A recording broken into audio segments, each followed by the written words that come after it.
From the beautiful campus of Casper College, it's the T-Birds Coaches Show, bringing you game breakdowns, expert analysis, and exclusive interviews. Here's your host, Tom Myler. Hello, T-Bird fans, and welcome to, you guessed it, a fantastic episode of Casper College Coaches Show. It should be a very interesting one because with us we have today Coach Tom Parks, and man, what a story we get to talk about today.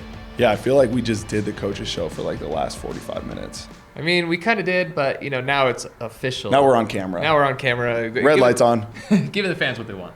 Yeah. Which is to talk basketball, and we'll get to it, but not yet. We'll talk about some of these soccer players. Fans, you might have heard about this. Hopefully you have, or you were even there, because, man, what a game it was. But before we get there, let's talk first the Northwest game. Oh, yeah, that happened too. That totally happened. That happened. I forgot about that. It feels like forever ago now, but it was Wednesday of last week. You play, and actually I thought, looking at some of the stats just itself, I mean, over 50% from just the field. Like, I don't think I've seen Casper College do that this season yet. Yeah, I feel like it was a whole different team out there than we had recently. But, and that's kind of I know we'll talk about that's kind of also there's a lot of silver lining into what's going on, but there's also some frustration because I think we put together our best half of basketball in the first half against Northwest. Mm-hmm. Second half we kind of traded buckets and some things, which wasn't ideal, but we had such a lead that at least we were trading buckets and we weren't just getting scored on and not scoring.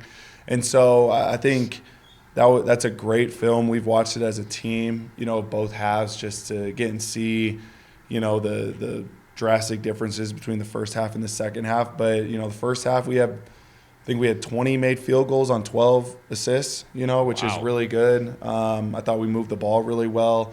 We rebounded really well.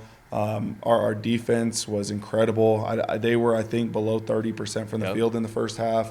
And so there was just some things that, again, we had been working on. And we kind of felt like it was a must-win game for us. I mean, it was a must-win, but we just thought that, like, with dropping the two previous games, like, we really all needed to feel like what it felt to win again. And I like the fashion that we did it. And up until Northwest played Western this past weekend, I mean, that was like the second biggest loss that Northwest has had all year. And so we felt like, we beat a good team and we dominated the majority of the game. Yeah, and Northwest, I mean, we know is always a tough team to play. Right. So the fact that you kind of handled the situation very well, you scored well, and I mean, you brought it up, and I wanted to say it too. Like, you played defense this time. Yeah, I know that's something you always say. It's like, we didn't play defense. Like, well, you definitely played defense this time. We know we can score, and that's kind of the thing where there's probably things that we can do to score a little bit more efficiently that we're working on. But really, the key is going to be, how well we can defend, because we can score 70 points easy. We can score 70 points on a horrible shooting night, and or even at a slower pace, but can we, not allow our opponent to score as much? And so I think, and that's just something that we need to keep getting better on. And again, kind of weird circumstances over the last week, will be a week and a half where we're working on some of those things, but we're also trying to, figure out the task at hand currently. So, and you mentioned, I just want to bring it up again, just because you had this great game, and you're like, okay, yeah, things are clicking. Yeah. And then you get the news. And that's kind of what I want you to tell our fans here, to just kind of understand this timeline here, because I think you had, 2-3 days to kind of figure out, do we forfeit? Like, we have 4 players. What do we do? So you win against Northwest Wednesday night. Right. Start from there. What happens the next day? Well, Thursday, like, I came in, watching the Northwest film, excited about the film session, thinking about what we were going to do with our team in practice to prepare for Saturday, especially after a game. And then came over here for a little, farewell party for an employee, and I didn't even get to eat any of the food there because Paul came over, our athletic director, and kind of told us the news. And so, at first it was like, you have 4 players, so, you're going to have to forfeit. And I'm just like, there's got to be another way, And so, we thought, well, Nate Talich is eligible. He's in a robotic arm shoulder sleeve. He could start the game, set a screen, and get injured and come out. We were thinking of all the possibilities and play him with 4 and this and that. And, and then I was like, what about the soccer team? And so I called Ben, and knowing Ben, I was pretty encouraged the response I would get, but you never know. I mean, these guys come here to play soccer, and they have dreams to move on, just like our players have dreams to move on. They're in the middle of their spring season, which again, after not having a long hiatus of not playing games, like, you're trying to kind of get back in the swing of things, right? And so he was all for it. Like, he was like, what do I need to do? What do you need? He's like, Sean West, Court Gonzalez, Jael Reyes, those three. He's like, those three, they're ballers. They got you. They'll do whatever you say. He's like, what do you need? What do you need from me? Like, you need their class schedule? What time's practice? I'll get them there. And I'm just like, okay, like, it sounds. So when we cleared it with the NJCA, made sure it was all right and do what we needed to do to add them to eligibility and things like that. And then they're at practice for the next 2.5 days and then played a game. So we just had to be resourceful and very thankful that, Casper College, serves each other. We see that in all the different departments here. Everyone kind of plays a role in helping each other out. And I think people just do a phenomenal job at helping out athletics. And you got another sport, another coach who was so willing to just help us. And his players came with that same mentality. You could tell they were there to serve our team, to help us on the mission that we're currently on. And, and it's been fun to being around them. And I can tell you this, I don't know anything about soccer. I enjoy soccer. I don't know anything about it. Sometimes I don't even know the rules, and I just yell at the refs on the sideline because it's fun to do when you're not, when you're a spectator. And but I can tell you, those three, if I was a soccer coach at the next level recruiting, I would 100% recruit those guys because they're just what they showed in 3 days, and just willing to work hard, willing to listen, to be locked in practice, with teammates that you might know, like their name and stuff, and you might have hung out with them here and there, but, probably not best friends by any means. I mean, it just says a lot about who they are as people, and they are athletes too. Like, those kids are athletes. They are college-level athletes. They are strong. They are fast. They are quick. They see things, and so, like, I was pleasantly surprised just with how well they picked things up. And like I said, shoot, if you're a basketball coach, you might want to recruit them, see, maybe they got a new love for the game, but very grateful for everybody involved in making this happen. Yeah, I mean, just such a quick turnaround. The fact that you even thought, oh yeah, let's go to the soccer team, and and having talked with Ben before and understanding just some of their backgrounds, like, these aren't guys that necessarily are bad at basketball. Like, I think Sean was some all-region, all-state guy for defensive of the year in his region. I don't know what it was. Court was on a state championship team. Jael played for the Trona County High School. Yeah. So they've got the basketball experience, and that, I think, helped at least. But the fact that they were still athletes really showed and helped. And watching some of your practices, or just the one practice before, that definitely made me feel good. Like, I was a little nervous. I know you were nervous. Everyone's nervous. Like, what are we going to do with soccer players? But seeing them play and practice, just, okay, they know what they're doing. They got a good handle on this. They're going to follow what you do, and they definitely it showed in that game that, for sure, hey, this is my role, this is my responsibility. I understand this. Absolutely. So let's talk about that game. Yeah. So now we know that that was a whole thing. Man, it was homecoming. The stage was set. The crowd was huge. The student section was there and ready. Chili. I mean, definitely had to have the chili. The student section was full of the soccer players supporting their guys. Everyone just, I feel like, kind of knew, hey, there's something different about this game. We need to be there and support.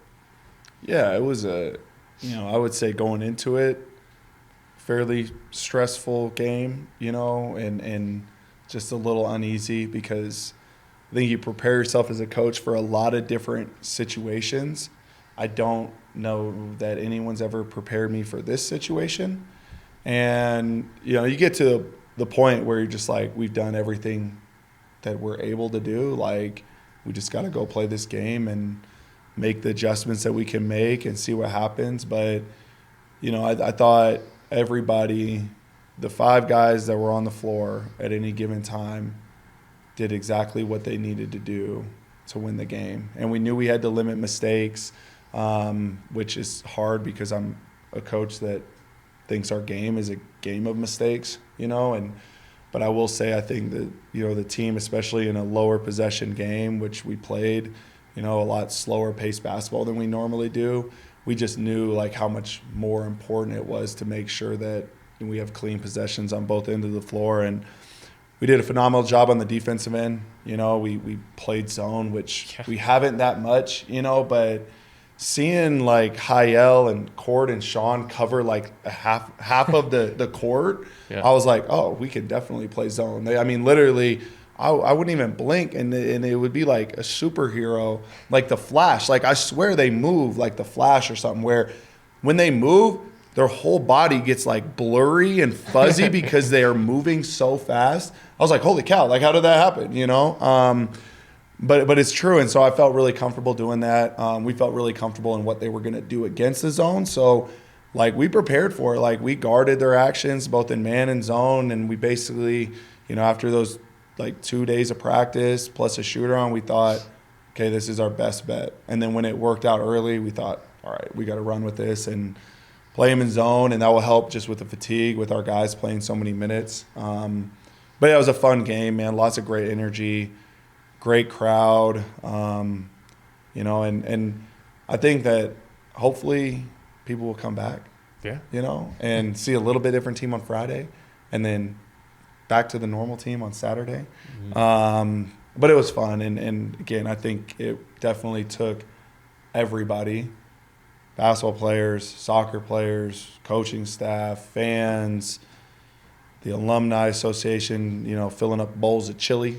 It took all those people, to make that happen, and so it was very fun and definitely one of the more proud moments that I've had as a coach. I think about teams that have won championships and big rivalry games that you've won and road games and playoff games and things like that, but just something different about that game. And I think it really shows you what athletics and sports is all about. Just a group of people coming together, to sacrifice their own, personal agendas for the team. Like Parker Davis, like we talked about off camera, scores more points than he does when our normal team's there. And he didn't care about anything except for rebounding. Oh, he was down there too. He played great defense, like against some bigger guys. Defense and rebounding, he was great. And that's the thing. Like, I was like, yeah, cool. Like, Abdul, 46 points, like, great, 46, 9, and 5 or whatever he had. Like, that's awesome. But, like, Parker Davis, his mentality alone, like, won us that game, And there was never, like,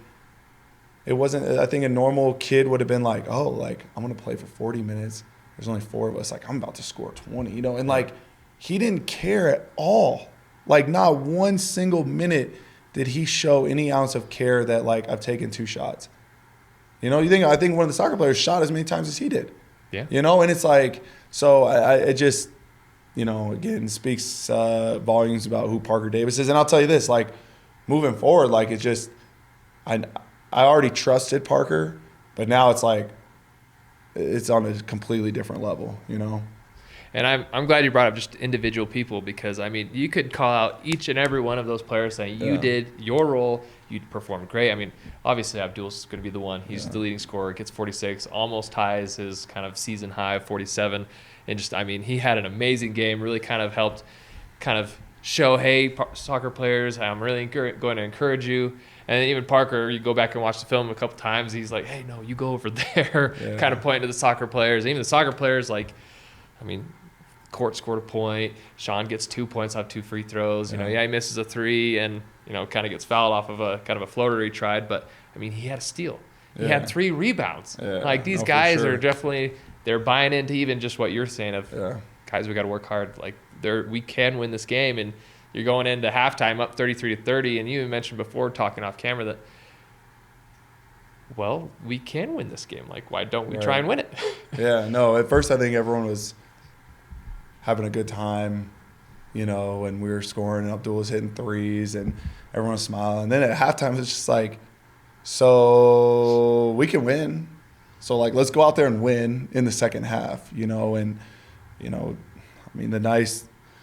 the thing about having a guy like Abdul is, like, you can go on a run really fast, And then when you go on a run and you have a lead, you can slow the game down and minimize the possessions, and that's what we did. And yeah, it was fun. Like you said, all 7 of those guys did what they needed to do for every minute they were on the floor. So, Yeah, it was fun. Definitely proud of. I would say I'm just proud of Casper, the community, the college, because like I said, I don't think you win that game if you take any of those pieces away. Right. Absolutely. So great game. You get the win. So you go 2-0 last week. You're going to get 2 players back. Mm-hmm. You get Blake Neverdon and Luak back, which is great. So now you're going to have 6, actual basketball players. Yeah. So that's a little bit better. I imagine you're going to keep the 3 soccer players, just kind of have some subs. For sure. And so now you're going to go face LCCC, which, they're never an easy team to play. Yeah, 3 guards who are really good at scoring the basketball. All do it a little bit differently. Decent size. I would say normally we definitely have more size and length than them. Maybe not this game, but I think with the way that they play, and again, who knows, man? Maybe they're going to do something different, but just in the way they've played the entire year, I think we have a good understanding of what they're going to do. So we're able to prepare and we're able to work. I mean, these 6 guys that are coming, they've been working the last 2 days. They'll work, today and tomorrow just on. Again, it's just weird lineups. Like, I don't know how many times Abdul has even played with Buai in practice. You know what I mean? Like, it's just not something, right. Once we get to this point in the year, we're really trying to keep the guys that are on the court together, minus a sub here and there for somebody that maybe plays a little bit less. But, it should be a good game. It's exciting because it's another home game. Hopefully we can keep building on this momentum. It's not going to be an easy game. We definitely got to be very defensive minded in this one as well.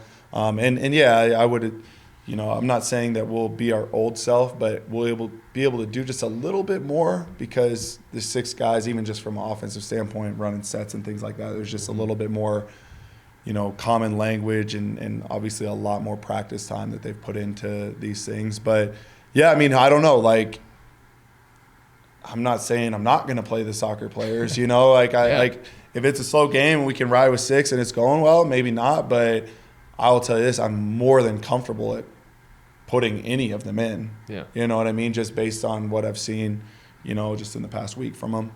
Yeah. And now they know kind of, hey, if we're in, this is probably the system we're going to run. Right. Exactly. We're going to be comfortable. But you make a great point. It's like, yeah, you have 2 more back and they're comfortable, but also they might have not necessarily have that team chemistry of the normal starters. And just, I do not envy the position you are in of trying to make sure, hey, we've got a tough team. We're still trying to fight for the number 1 seed in conference.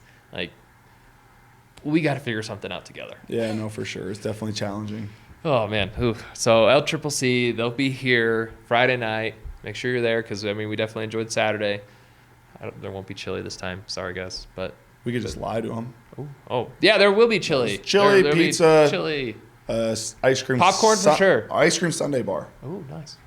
I'll be there then. Ice cream sundae bar. Just kidding. So that, hopefully, then Saturday, you're back to your regular team. You play Eastern Wyoming. Mm-hmm. What can we expect with that kind of matchup going back to being a regular team again? Probably like some rust that we have to wear off. But yeah, I just want to get back to playing at our pace and, working on the things that we, showed really good signs of in Northwest. We're trying to, be really aggressive in our press and stuff like that, but then also understand that there's like this line where when the press is broken, we just don't have to give up a basket. Like, they broke it, let's get matched up, let's know personnel, let's be solid, let's know what they're going to try to do in those 18 seconds left in the shot clock.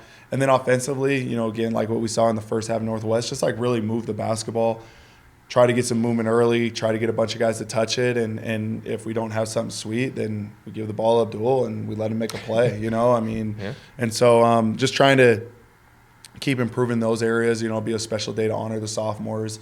I think sophomore night is a special tradition that we have in junior college athletics because I do think it's an honor to play 2 years at a junior college and take that next step. And, being my first 2 years here and having this first group of sophomores that I coached for both years, moving on, definitely a lot of special memories and guys that really bought into what we've been trying to do on and off the court. And so, definitely come out and celebrate them, because, these kids, are thousands and thousands. Some are oceans away from home. And, you know, I just think it's important to understand that, you know, these kids make sacrifices. They get outside their comfort zone.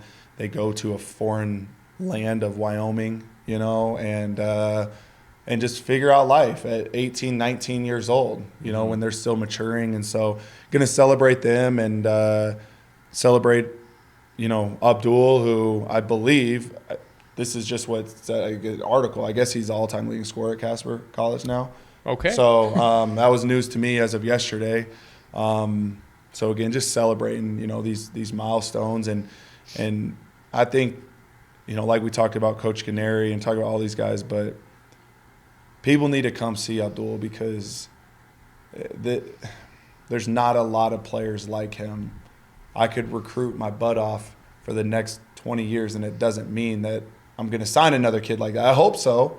You know, I've had good players in the past, but, you know, he's special, and again, saw the leadership stuff in that game on Saturday. And I just think, you know, he deserves, you know, a packed house, and our team deserves it. But some of these guys, Coach Canary's, Abdul Bashir's, they don't come around very often, you know, and we need to celebrate them because, again, they sure as heck don't come around to Casper, Wyoming very often. So also true. Let's celebrate these national treasures and get out to the games. Absolutely. So a call from Coach Tom Parks, T-Bird fans, make sure to be there Friday, Saturday.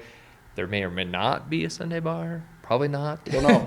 But there definitely will be great basketball, and there will be a chance to cheer loudly because, I mean, what better thing than to be there for Casper College Thunderbirds? Yeah, and Dairy Queen, if you go there after the game, the drive-through will be 15 cars long, and you can wait in it.